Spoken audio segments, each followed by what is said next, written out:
Você sabia que os prejuízos em relação ao nematóide podem ser aproximadamente 65 bilhões por ano, sendo que 27,7 bilhões são somente na soja? Isso a Sociedade Brasileira de Nematologia relata pra gente. E ainda assim, hoje em dia, nós temos muitos problemas com amostragem e identificação, porque os sintomas são confundidos com outras doenças. Oiê! Eu me chamo Isabela Tavares, sou biotecnologista e entomologista, e você está em mais um episódio do BioAgrotech, o seu podcast que traz informação prática e direta sobre os produtos biológicos na agricultura. Os nematóides continuam sendo um dos maiores vilões do solo agrícola. E o problema é que muitas vezes a gente só descobre o prejuízo quando já é bem tarde. E se eu te disser que tem fungos que vivem no solo e que têm um apetite especial para ovos de nematóide? No episódio de hoje, a gente vai falar de dois bionematicidas bem promissores: o Purpuricillium lilacino e a Poconia chlamydóspora. Mas antes da gente começar a falar desses dois micro-organismos tão importantes e que são pouco conhecidos e difundidos no meio agro, a gente tem que entender que por que é tão difícil controlar os nematóides? Os nematóides, eles são organismos microscópicos e eles atacam as raízes e dificultam a absorção, principalmente de água e nutrientes, além dos danos indiretos, como, por exemplo, a entrada de fungos patogênicos. Os principais nematóides do Brasil são o gênero Meloidogene, o gênero Pratylencos, Heterodra e Rotilunculus. E a dificuldade de controle, ela está principalmente porque eles estão no solo, entre aspas, protegidos, ou seja, todo tipo de manejo ele tem que ser feito ou tratamento de semente ou suco de plantio. E, em último caso, a gente faz via barra, né, via pulverização, ou até mesmo via pivô, porque o produto precisa estar em contato com o solo e principalmente com a raiz. E eles se reproduzem muito rápido. Para vocês terem uma noção, um ciclo médio hoje de nematóide fica em torno de 30 dias. E também depende do fator de reprodução do nematóide, que é algo importante. E nós temos algumas restrições de produtos químicos, porque eles são muito agressivos ao solo e aos micro-organismos também que vivem ali. Existem manejos que são feitos até hoje em dia em várias culturas, sendo elas soja, quando a pressão está muito alta de nematóide, ou até mesmo no HF, eu vejo muito isso, que as pessoas utilizam alguns produtos químicos que podem até exterminar os micro-organismos benéficos e também os maléficos que estão no solo. Mas essa não é uma prática interessante, porque a gente quer sempre ter um manejo integrado daquela praga, ou seja, não usar só um tipo de manejo. Então, a gente quer restabelecer, como eu falei em outros episódios para vocês, o que a gente tem em solo de mata, que é um solo perfeito, né, entre aspas, porque é um solo que busca sempre o equilíbrio, tanto de micro-organismos benéficos, maléficos e outros organismos que também habitam aquele solo. Alguns sintomas gerais quando a planta está atacada com nematóide, por exemplo, em relação ao gênero Meloidogene, a gente tem formação de galha nas raízes, reduz o crescimento da planta e, obviamente, afeta na produtividade. E ele é bem agressivo, mesmo sendo um nematóide que se fixa na raiz,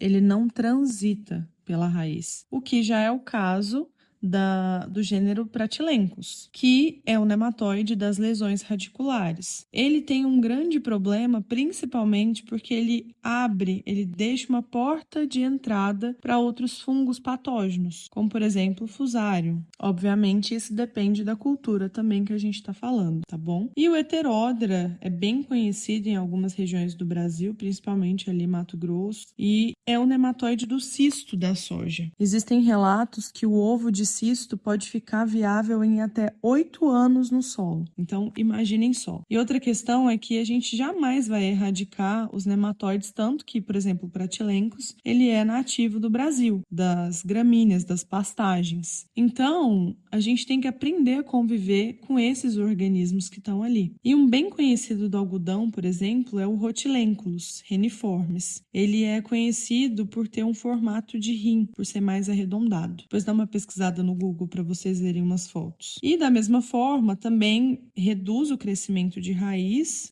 pela planta principalmente não conseguir se alimentar, né, captar os nutrientes que estão ali no solo, e formam uma folha que eles chamam de carijó. Parece uma palma da mão. Ela fica toda amarela. Também dá uma pesquisada para vocês darem uma olhada como fica. Óbvio que existem outros nematóides também fitopatogênicos, mas aqui não é o caso hoje da gente comentar sobre eles. Eu quero focar nos dois principais fungos que atuam como ovicidas, né? Agentes de biocontrole. O gênero Poconia e a espécie Chlamydospora é uma das mais conhecidas e que a gente tem produto no mercado também registrado. Assim como o Purpuricillium atua como um ovicida, ou seja, ele tem atuação.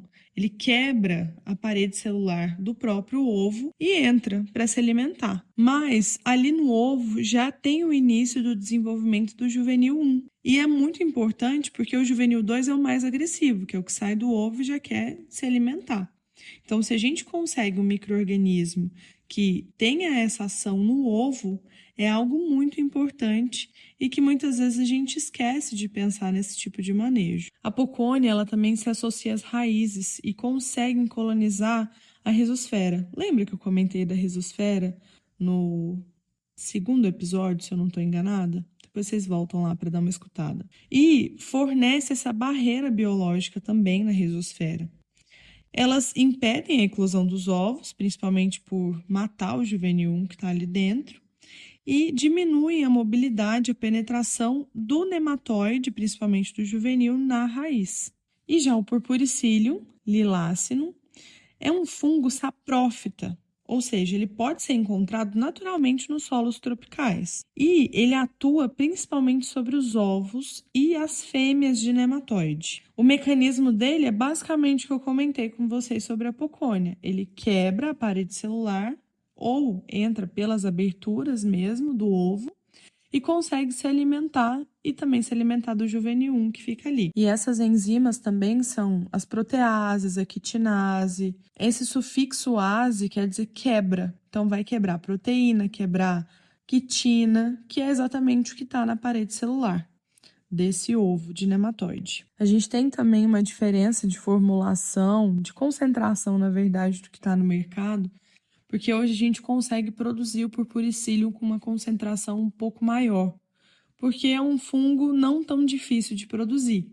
Já a Poconia, mesmo tendo essa ação bem virulenta, vamos dizer assim, a gente consegue formular ela até uma concentração que é um pouco abaixo das concentrações de outros micro-organismos que estão no mercado, por exemplo. Por isso, sempre deem uma olhada na bula, avaliem concentração, quais organismos que aquele micro-organismo está registrado, como ação de biocontrole. Mas, enfim, vamos voltar. Hoje, alguns artigos mostram para a gente que o Purpuricillium, por exemplo, ele tem redução de até 70% na população de ovos de meloidógena em soja. E também, consequentemente, né, o aumento no peso de raízes, porque esse organismo não vai conseguir entrar, né?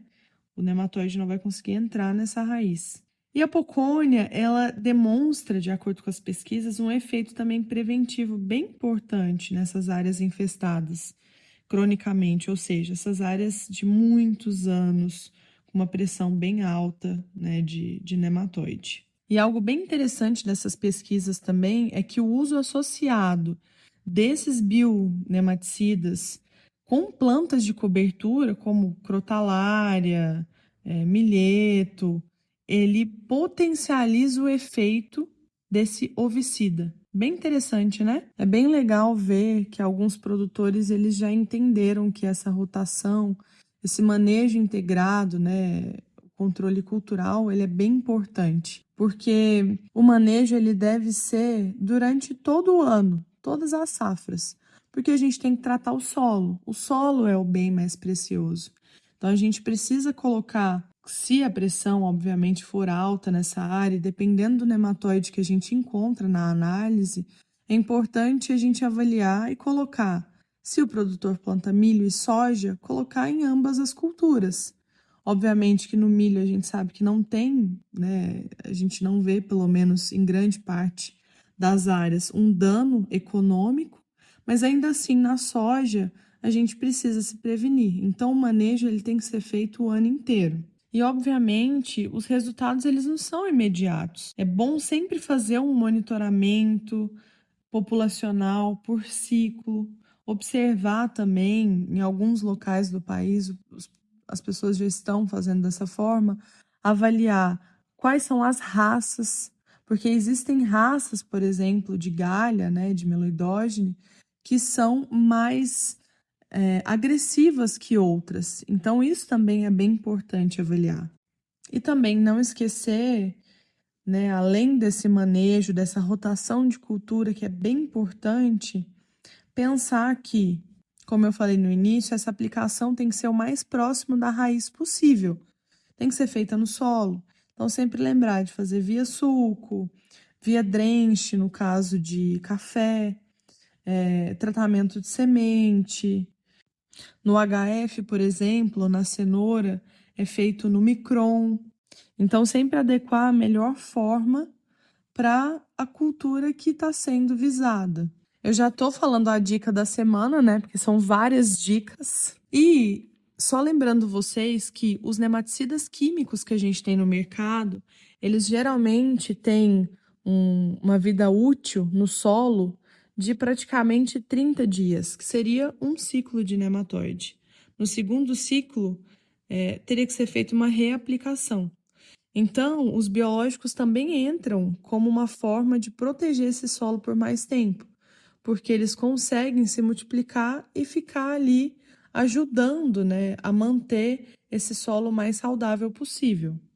E algo importante de comentar também, né, como é feito o transporte do nematóide de uma área para outra, porque o nematóide ele anda no máximo 20 centímetros anual, né, por ano. 20, 30 centímetros. As pesquisas variam um pouco em relação a essa quantidade, principalmente em relação ao gênero, à espécie que está ali. Mas é importante sempre pensar, se você faz o plantio de muda, ter mudas sadias, fazer a limpeza das ferramentas e das máquinas agrícolas, porque também pode ser carreado via máquina. Até mesmo na água, pode ser levado via enxurrada, por exemplo, ou, acreditem ou não, até mesmo pela poeira. Quando se faz uma colheita, por exemplo, de milho, já encontraram numa poeira de até 3 metros de altura pratilencos. Então, só para vocês terem uma ideia de como esses nematóides podem se proliferar e até ser carreados por várias condições diferentes. Existe um nematóide chamado Aphelencoides besseyi, não sei se vocês já ouviram falar, é o nematóide da síndrome da haste verde. Ele é muito problemático em soja e algodão, mas ele é um nematóide novo. E agora que a gente está entendendo o ciclo, quais produtos a gente pode utilizar, porque ele é muito dependente da umidade em áreas alagadas, por exemplo. E eles causam um desbalanço hormonal. O que se sabe também é que eles se alimentam de células jovens, de brotações, e diferentes de outros nematóides, eles não estão só na raiz, eles também estão na parte aérea. E, principalmente nas inflorescências, eles necrosam.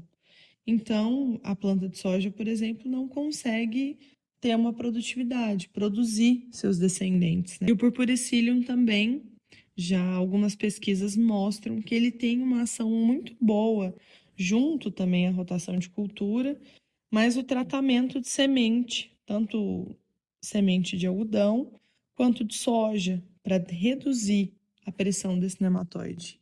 Eu comentei com vocês no episódio passado, tem vários bacilos que também atuam, principalmente formando um filme, um biofilme de proteção na raiz e reduzem a atração do nematóide, porque o nematóide não consegue encontrar, justamente pela questão de quimiotaxia que eu comentei com vocês. Se vocês não escutaram o episódio passado, volta lá e escuta e saiba um pouquinho mais sobre a ação dos bacilos e como eles podem ajudar a nossa agricultura. E é isso, pessoal. A natureza dá umas ferramentas bem incríveis pra gente, né? Basta a gente saber usar. Bom, se você gostou desse episódio, compartilha com quem também está em busca de novas soluções. E também me conta, você já tinha ouvido falar desses biológicos, desses bionemaicidas? Se vocês quiserem, eu posso fazer um episódio só do Purpuricillium ou só da Pocônia para explicar um pouco melhor. Mas agradeço muito por vocês terem escutado e fica sempre por dentro. Vai lá no nosso Instagram, @bioagrotech.podcast, para vocês ficarem por dentro de todas as novidades, que eu posto alguns cortes, alguns conteúdos exclusivos também para facilitar a nossa vida no campo. Tá bom? Muito bom ter vocês aqui. Deixa seu comentário aqui na caixinha do Spotify e até mesmo nos nossos posts do Instagram. Até quarta que vem, às 6 da manhã. Te espero lá.